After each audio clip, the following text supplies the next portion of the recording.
Happy New Year semuanya. Hari ini kita masuk di tanggal 6 Januari 2023. Artinya kita sudah memasuki tahun yang baru. Hore! Kita sudah memasuki tahun yang baru. By the way, teman-teman, di 2023 ini apa yang akan kita alami, apa yang akan kita hadapi, kita nggak pernah tahu. Itu semua misteri ilahi, betul. Yang saya mau bahas hari ini adalah sepanjang 2023, apakah teman-teman akan jatuh miskinkah? Atau di 2023 mendadak teman-teman menjadi jatuh kaya? Nah, saya nggak tahu teman-teman pilih yang mana. Harapan saya sih tentu di 2023 kita bisa jatuh kaya. Setuju ya? Tapi kemarin saya membaca sebuah data di CNBC, data sampai Desember 2022 di industri tekstil, garment, terjadi pemutusan hubungan kerja atau PHK sebanyak 89.000 lebih karyawan sepanjang tahun ini. 89.000, bayangkan, bukan 80 tapi 89.000. Di saat yang bersamaan, startup yang sangat booming di 2 tahun ini mengalami juga pemutusan hubungan kerja atau PHK, bukan hanya sekedar puluhan atau ratusan tapi ribuan karyawan. Apa yang akan terjadi di 2023? Kenapa ini bisa terjadi? Ada satu fakta yang menarik ketika saya pelajari bahwa ini efek sedang terjadinya perlambatan ekonomi global.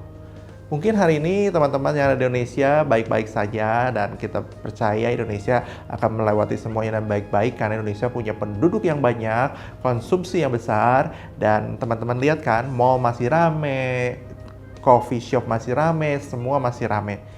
Tapi di luar negeri sana, ekonomi menjadi lambat. Efeknya apa? Perusahaan-perusahaan yang berorientasi ekspor mendadak akan kekurangan demand, yang akhirnya mengakibatkan terjadinya cash flow yang bermasalah yang harus dipaksakan terjadi pemutusan hubungan kerja atau PHK. Gimana dengan startup? Startup juga sama, duitnya kan bukan dari Indonesia semua, duitnya kan dari luar negeri. Nah, sesuatu yang berhubungan dengan luar negeri kemungkinan besar akan mengalami kesulitan keuangan. So hari ini teman-teman, saya nggak tahu hari ini teman-teman sedang di PHK, sedang bekerja, atau sedang menikmati semuanya, saya nggak tahu.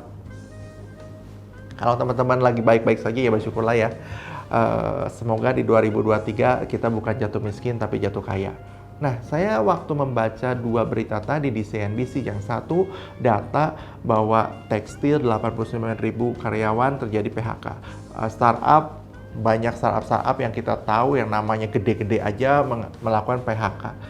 Yang menarik, ternyata PHK tersebut bukan orang tua aja loh. Startup itu isinya anak-anak generasi milenial yang mendekati ke generasi Z. Malah mungkin banyak-banyak generasi Z yang umurnya 20-30 tahun dan mereka kena PHK. Padahal, teman-teman, padahal perusahaan suka anak muda dong. Karena waktu mereka masih banyak, pemikirannya masih fresh, bisa kerja lebih panjang dibanding yang sudah berumur lebih tua. Tapi faktanya mereka pun kena PHK. Bayangkan kalau teman-teman posisi umurnya udah di atas 35, udah di atas 40. Siapa yang mau terima kerja kembali kalau teman-teman kena PHK? Dan kalau begini terjadi, waduh, sumber pemasukan menjadi tersumbat. Agak bahaya. Di satu sisi lagi, sumber pengeluaran tidak bisa tersumbat. Teman-teman, tetap kebutuhan hidup setiap hari harus berjalan. Apalagi kalau teman-teman punya cicilan, entah itu cicilan rumah, cicilan mobil, atau cicilan pinjol. Mana bisa berhenti? Pemasukan tersumbat, pengeluaran tidak tersumbat. Kalau begitu, pelan-pelan teman-teman akan mengalami penyumbatan yang semakin hari semakin parah, dan efeknya semoga tidak terjadi, bisa jatuh miskin. Nah, 2023 ini akan terjadi, perlambatan ekonomi global tidak bisa ditahan, itu akan terjadi meskipun Indonesia masih market yang begitu gede, bukan hanya ngandelin ekspor, tapi banyak-banyak teman-teman yang bekerja di perusahaan-perusahaan yang berorientasi ekspor. Banyak-banyak teman-teman yang bekerja yang mengandalkan pendanaan perusahaan tersebut dari investor luar negeri. So, teman-teman, saya nggak tahu kondisi teman-teman hari ini, tapi kalau kondisi teman-teman sedang mengalami PHK, is okay. Belum tentu kok di 2023 jatuh miskin, bisa aja jatuh kaya. Oke? Nah, teman-teman, kita akan bahas gimana caranya supaya tidak jatuh miskin di 2023, tapi tetap jatuh kaya. Yuk kita kenalin cara mengganti miskin menjadi kaya. Apa sih? Apa dan bagaimana harus melakukannya? Teman-teman, ketika terjadi penyumbatan, apa yang dia harus lakukan supaya sumbatannya itu kembali lancar? Ya dipotong lah. Ya dipotong. Kalau nggak dipotong ya tetap menyumbat. Harus ada sesuatu yang dipotong. Nah, kalau teman-teman tidak mau jatuh miskin dan mau jatuh kaya, berarti harus ada yang dipotong. Apa itu yang dipotong? Yuk, sebelum kita bahas apa yang dipotong, saya mau menggambarkan sedikit pola teman-teman dapat duit. Ada sebuah lingkaran yang tidak pernah berakhir, teman-teman dapat pemasukan, kemudian pasti ada pengeluaran. Yang pertama adalah satu, teman-teman sendiri, dirimu sendiri. Teman-teman punya knowledge, teman-teman punya energi, teman-teman masih punya umur, teman-teman masih punya nafas. Itu sebuah aset yang luar biasa. Nah, aset itu belum tentu akan menjadi uang kalau teman-teman tidak menjadi bekerja. Makanya selama ini teman-teman menjadi seorang employee, baik di perusahaan kecil, besar, multinasional, atau yang lain-lainnya. Ya. Dan ketika teman-teman bekerja, teman-teman mendapatkan namanya gaji. Nah, gaji itu dipakai buat cicilan rumah, dipakai buat beli vape, dipakai beli iPhone terbaru itu, dan beli iPhone-nya nyicil lagi. Ya, nah itu yang terjadi. Nah, di mana sumbatan itu terjadi? Sumbatan terjadi belum tentu di teman-teman. Nah, kalau di sumbatan terjadinya di diri kita, misalkan kita sakit nggak bisa cari duit, ya itu sumbatannya, gitu kan. Tapi jangan-jangan sumbatannya bukan di diri teman-teman. Teman-teman masih sehat, teman-teman masih bisa bekerja, kerja 23 jam, cuma tidur sejam juga masih oke. Tapi sumbatannya adalah di tempat kerja. Sumbatannya tempat kerja kenapa? Karena perusahaannya terkena dampak dari resesi global yang terjadi, akhirnya harus PHK. Kalaupun tidak PHK, jangan-jangan harus melakukan pengurangan pekerjaan, pengurangan tenaga kerja seperti yang terjadi hari ini di banyak-banyak perusahaan startup. Atau kalau tidak terjadi pengurangan tenaga kerja, pengurangan jam kerja. Artinya income teman-teman akan turun. Ya, kalau tidak terjadi pengurangan jam kerja, yang terjadi pengurangan gaji. Sama aja semuanya kan. Ya. Nah, berarti harus ada yang dipotong. Kalau lihat model yang tadi, kitanya sebagai aset, employee-nya sama pengeluarannya, kan nggak mungkin dong kita motong pengeluaran. Kalau itu bisa ya bagus lah, tapi kan nggak mungkin dong kita nggak makan selama seminggu. Mau nggak mau itu harus tetap jalan. Diri kita dipotong, ya nggak bisa dong. Kalau dipotong selesai semuanya. Yang bisa dipotong adalah employee-nya. Boleh nggak teman-teman? Kalau 2023 kita pengen mendadak kaya, yang harus dipotong employee-nya. Berarti teman-teman harus merubah dari employee menjadi entrepreneur. Ketika dipotong, employee-nya dikeluarin, berarti harus dipasang lagi supaya polanya tetap sama, yaitu entrepreneur. By the way, apa bedanya sih employee sama entrepreneur? Employee itu ketika teman-teman menjadi seorang employee, berarti ada sebuah pekerjaan yang harus dikerjakan. Kalau teman-teman bisa bekerja dengan bagus, dengan baik, ya itu teman-teman hebat. Semakin bagus, semakin baik, berarti promosi di depan mata, kenaikan gaji di depan mata, dan banyak hal. Nah, entrepreneur dari nggak ada menjadi ada. Jadi sesuatu yang belum pernah ada, belum pernah terjadi di tempat itu, mendadak menjadi ada dan menjadi besar. Itulah entrepreneur. Apakah itu dalam bentuk pekerjaan? Yang pasti dalam bentuk mindset dulu. Belum tentu orang yang bekerja di kantor tapi mindsetnya mindset employee, belum tentu loh. Bisa aja mindset entrepreneur. Nah, teman-teman baliklah ke yang tadi. Saya nggak mau cerita itu, nanti kita ada di pembahasan di live yang berikutnya tentang employee dan entrepreneur. Tapi yang saya mau sharing ke teman-teman adalah pola tadi ya. Kitanya sebagai aset, sumber penghasilan kita dan sumber pengeluaran kita. Sumber penghasilan kita tempat kerja, kalau itu bermasalah berarti ininya harus dipotong, diganti dengan yang baru. Usulan saya diganti dengan entrepreneur. Oke ya. Nah, teman-teman mungkin bilang, aduh jadi entrepreneur susah. Saya nggak bisa, saya nggak tahu harus ngapain, saya nggak tahu harus melakukan gimana.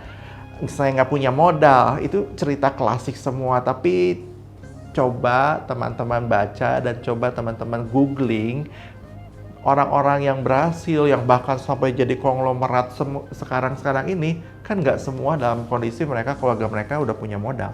Nggak semua dalam kondisi mereka lahir jadi anak orang kaya. Artinya menjadi entrepreneur, modal bukan hal yang penting. Modal ada urusan yang kesekian.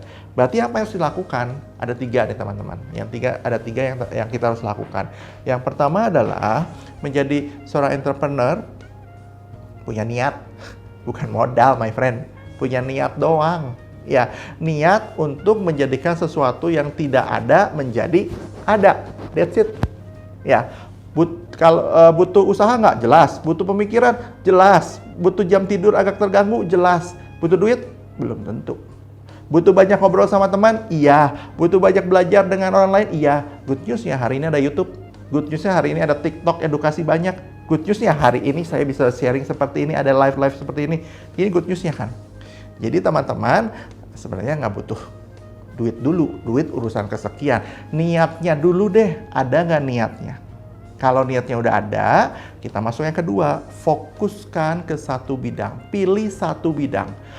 Bidang yang teman-teman mau coba untuk mengganti sumber income tadi dibanding tempat kerja yang ada sekarang. Pikirkan satu. Jangan banyak-banyak. Ya, hari ini media sosial membuat kita menjadi anak-anak yang galau karena terlalu banyak pilihan yang ada di depan mata. Satu aja, pikirkan satu aja, kerjakan satu saja.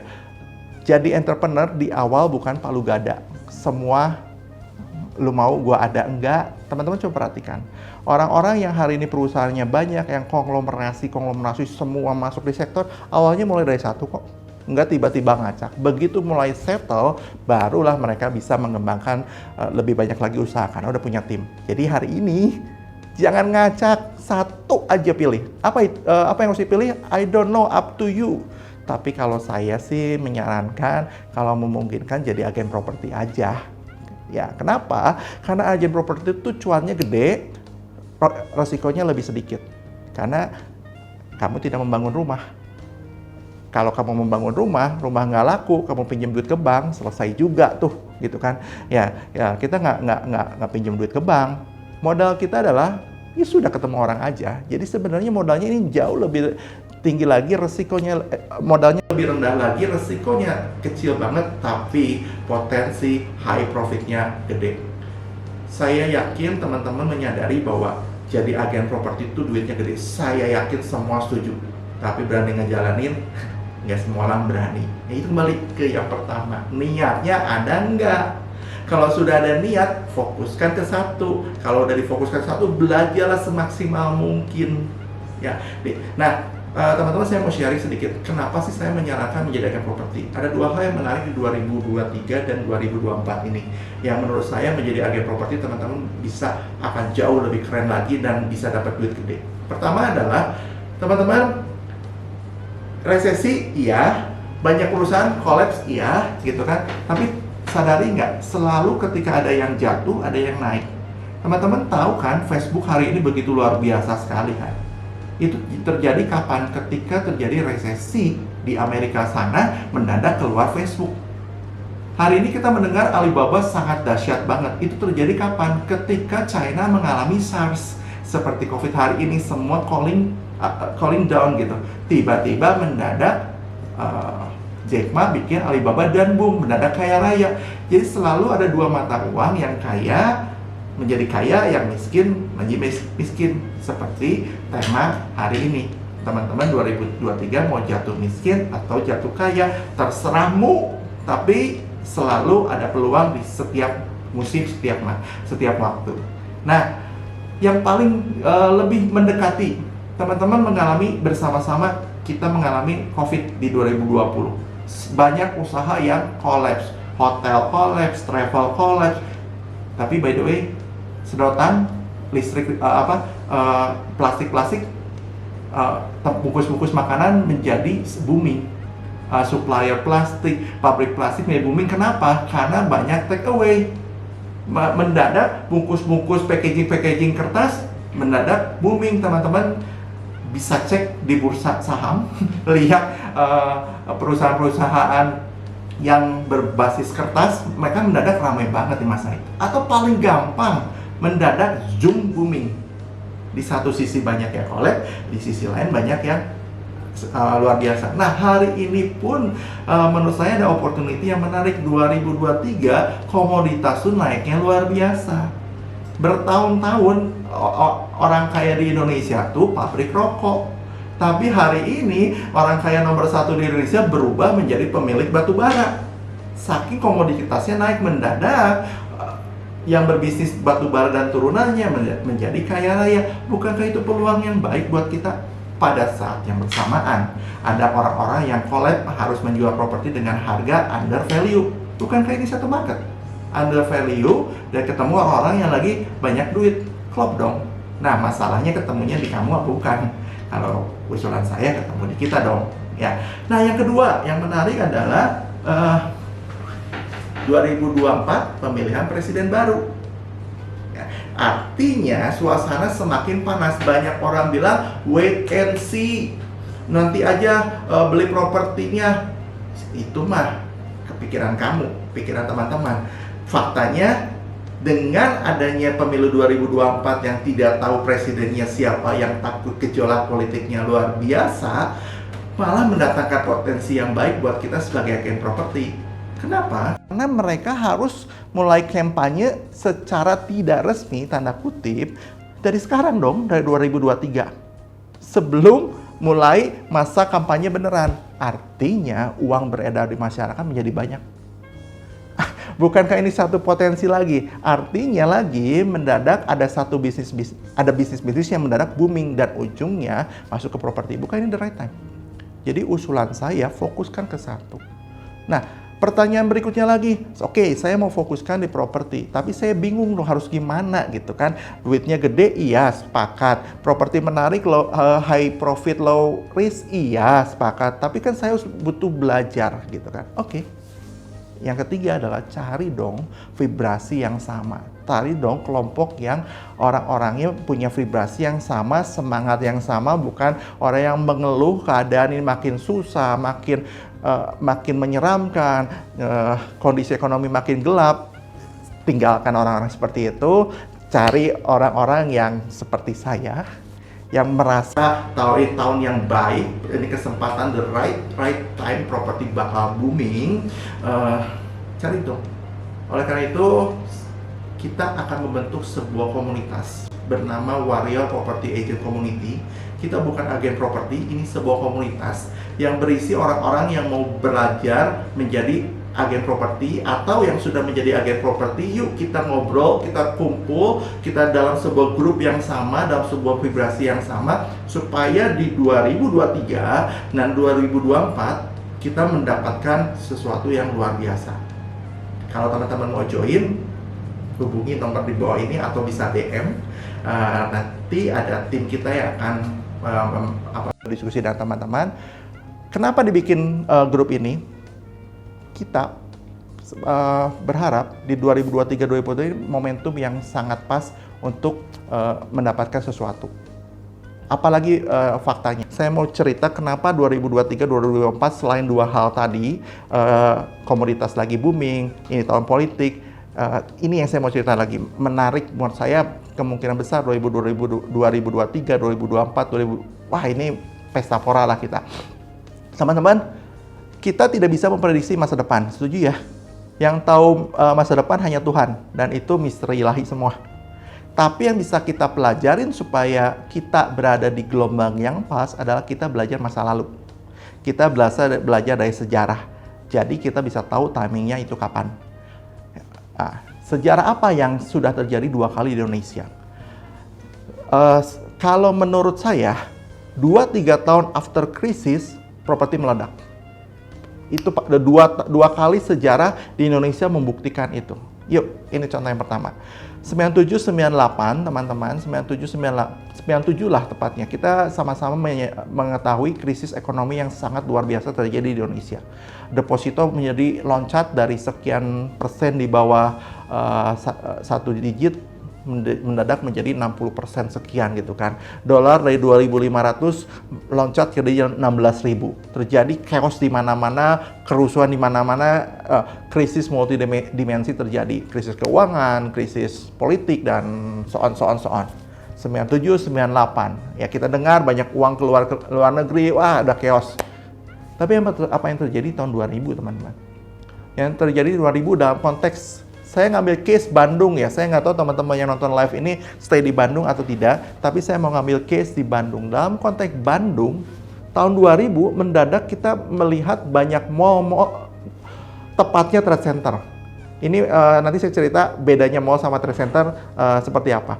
Tapi mendadak berdiri banyak, kita dengar atau kita pernah, hari ini kita sudah menikmati namanya Bandung Trade Center, kita ada Istana Plaza, kita pernah dengar Miko Mall, kita pernah dengar Festival Citylink, kita dengar lagi ITC Kebon Kelapa, itu di saat yang bersamaan.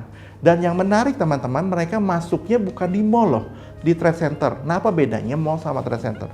Kalau mall tuh sewa. Dan yang masuk tuh biasanya perusahaan-perusahaan gede, sewa.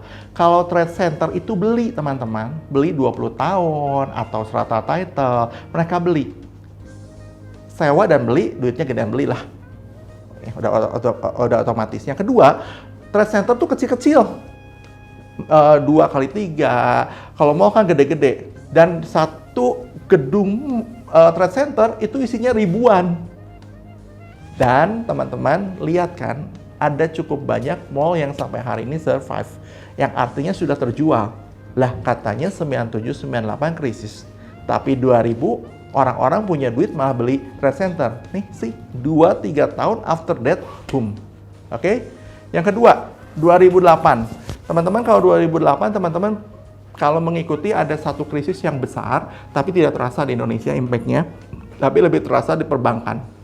Namanya subprime mortgage, terjadi krisis KPR di Amerika sana. Ya, akhirnya perusahaan yang gede, GM Motor dan segala macam pun tumbang karena krisis seperti itu gitu kan. Dan Amerika harus melakukan menolong mereka mengasih dana ke perusahaan-perusahaan tersebut. Di Amerika reaksinya gede. By the way, kalau terjadi di Amerika flu aja di Asia demam, apalagi sampai batuk-batuk parah seperti itu, yang terjadi lebih parah gitu kan. 2008 terjadi sesuatu. Tapi yang menarik teman-teman, 2010 saya pikir mau Anda generasi milenial, mau Anda masih generasi Z, udah lahir lah 2010. Apa yang terjadi 2010 ke sana, 2010, 11, 12, mendadak di Bandung banyak sekali apartemen. Dan hari ini apartemennya udah jadi kan.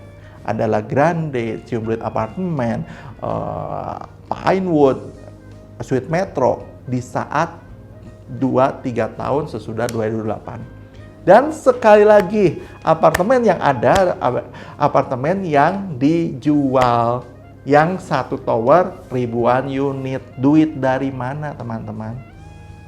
Nih. Jadi kalau teman-teman bilang krisis dan segala macam, krisis itu di pikiranmu, fakta di lapangan tidak. Ya, nah hari ini kita mengalami namanya krisis ekonomi karena COVID tahun 2020. Sekarang sudah 2023. Berarti kalau menganut teori yang sama, kurang lebih di 2023, 2024, 2025 waktunya pesta pora. So, niatmu fokuskan, cari kelompok, cari vibrasi, cari komunitas. Yuk kita sama-sama mengejar seperti itu. By the way, salah satu indikasi lainnya, 2010 komunitas juga seramai kayak gini loh. Dan hari ini terjadi juga komunitas seperti ini. Jadi tanda-tanda untuk booming sudah ada. Jadi penutup saya teman-teman, kalau ada pertanyaan silakan bertanya. Penutup saya adalah teman-teman di 2023 ini mau jatuh miskin atau mau jatuh kaya. Kalau mau jatuh kaya, yuk kita gabung di Warrior Property Agent Community.